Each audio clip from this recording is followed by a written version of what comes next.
تھکا دل، آنکھوں سے بہتے آنسو اور دعا کے لیے اٹھتے ہاتھ، تمہیں لگتا ہے کہ شہرک سے قریب تمہارا رب، تمہارا اللہ غافل ہے؟ نہیں، بالکل نہیں۔ اللہ تو وہ بھی سن لیتا ہے جو دل کی کسی کونے سے صدا آتی ہے۔ وہ تو اپنے بندے کے بہتے آنسوؤں کو سب سے بہتر پہچانتا ہے۔ تمہاری ہر ہر دعا، تمہاری ہر ہر پکار کچھ رد نہیں ہوا۔ کیا تم نے سنا نہیں کہ بے شک اللہ دعائیں سنتا ہے؟ اللہ کہتا ہے کہ اس میں شک والی بات ہی نہیں، اور اللہ سے سچی بات کس کی ہو سکتی ہے؟ یہ جو آپ سوچ رہی ہیں نا کہ کیا فائدہ، کوئی راستہ نہیں بن رہا، تو دعا مانگنا چھوڑ دینا چاہیے۔ تو سنو، ایسا ہرگز مت کرنا۔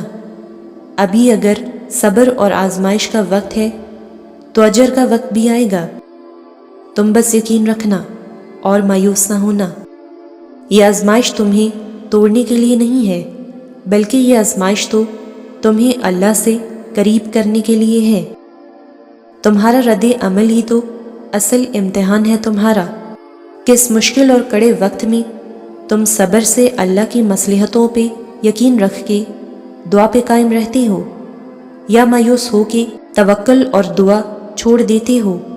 بھلے ابھی کوئی آسانی نہ ہو، مگر اللہ کے منصوبے تمہارے گمان سے بھی باہر ہیں۔ اللہ نے تمہارے لیے کیا اجر رکھا ہے، تم بس صبر کرنا۔ اللہ نے تمہارے لیے آسانی بھی رکھی ہے، اور جب اللہ کچھ کرنے کا فیصلہ کر لیتا ہے نا، تو اس بات سے فرق نہیں پڑتا کہ یہ دنیا والے کیا کرتے ہیں۔ جب اللہ فیصلہ کر لیتا ہے تو اسباب بننے میں دیر نہیں لگتی۔ معاملات یوں سیدھے ہو جاتے ہیں کہ انسان کے گمان میں بھی نہیں ہوتا۔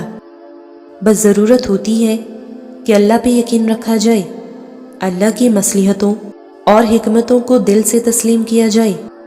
چاہے حالات جتنے بھی خراب ہوں، مایوس نہیں ہونا، دعا کرنا نہیں چھوڑنی۔ حالات بدلنے میں وقت نہیں لگتا۔ یاد رکھیں کہ اللہ تعالیٰ ہر چیز پر قادر ہے، اور دعا کبھی بھی عام نہیں ہوتی۔ ہم میں سے بہت سے لوگ اس کی اہمیت کو سمجھ ہی نہیں پاتے کہ دعا کی کیا اہمیت ہے۔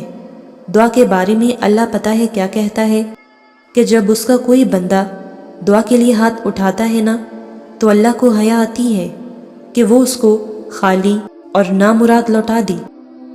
یہ بات پتہ ہے کیا بتاتی ہے کہ اللہ اگر دعا کی توفیق دیتا ہے تو کبھی ایسا نہیں ہو سکتا کہ اس نے اپنے بندے کو خالی ہاتھ چھوڑنا ہو۔ اللہ کے خزانے لامحدود ہیں۔ آپ دعا کر رہے ہیں، آپ کو توفیق مل رہی ہے، تو یہ نہ سوچیں کہ کیا ہوگا آپ کی دعاؤں کا، بلکہ یقین کر لیں کہ اللہ تعالیٰ نے آپ کے نصیب میں کوئی بہتری لکھی ہے۔ تو دعا مانگتے رہیے اور اللہ سے جڑے رہیے۔ اپنے اس دل کو خالی چھوڑ دو گے نا، تو یہ وسوسوں کا گھر بن جائے گا۔ مایوسیاں آ کر ڈیرا ڈال لیں گی، غم تمہارے دل کا رہائشی بن جائے گا۔ تم اپنے دل کو اللہ کے ذکر سے آباد کرو۔ یقین، توکل اور صبر کو اپنے دل کا مکین بناؤ۔ اپنے دل کو قرآن کی روشنی سے آشنا کرواؤ۔ اللہ بھی تمہارے دل کو سکون دے دے گا۔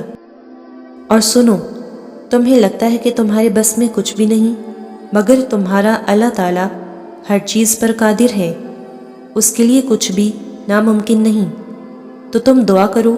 تمہارا رب کہتا ہے کہ میرا بندہ جب بھی جہاں کہیں بھی مجھے پکارے گا، میں اس کی دعا کو سنوں گا اور جواب بھی دوں گا۔